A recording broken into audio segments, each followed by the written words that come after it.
Nagtubay. Sa Ginoo, gusto ta maulian pero di ta gusto mo usab. Kinahanglan mo submit ta sa process mga pilita. Kanang ganang gamit yung bulad. Reforma ang atong kinabuhi. Ay, pamakaw. Ay, sabi kayo sili ba?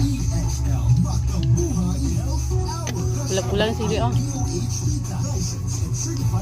Pepa ko. Uy, marami.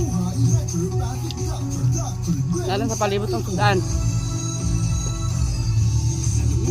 Isang masiglang araw, Pilipinas. Gumo. Magandang araw sa inyo lahat. This is Dr. Glenn Salico, ang inyong kaagapay sa kalusugan. Hawak na ba yun ba? Dito sa programang Daiyak sa Makabuhay Happy Oy, Health Hour. damit. What's up, Doc? Dito, layunin natin Tambok magbigay ng agoy. kaalaman, Lalaki pa ko. inspirasyon at natural na solusyon para sa inyong Halang-halang sigla pa yun. at malusog na pamumuhay. Kalamansi. Tayo ay live na napapakinggan sa inyong pinakapaboritong radio station mula sa Luzon, Visayas at Mindanao. Particularly na magbati sa Kanta ninyo, mga kababayan natin dito sa Mimaro, Ber, kaon na ber. Marinduque, Romblon, Palawan at pati na rin sa mga kapatid natin dito sa Puerto Princesa City. Mga nanay din ha, na kung ano man ang ginagawa natin.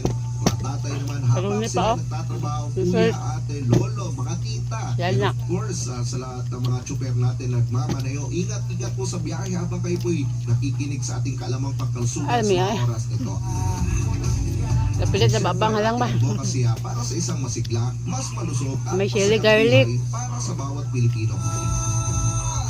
Kaya ni mulot doon ni Mang. Mga kampi sa kalusugan. Ang tanong, handa na ba kayong maglakbay patungo sa mas malusog at mas masayang buhay? Makiisa tayo sa ating advocacy at gawing priority ang ating wellness araw-araw. Tandaan Gusto ko ang ating dagan, kalusugan mahulot ay mga gulay ka pundasyon sa ng kanon. ating masiglang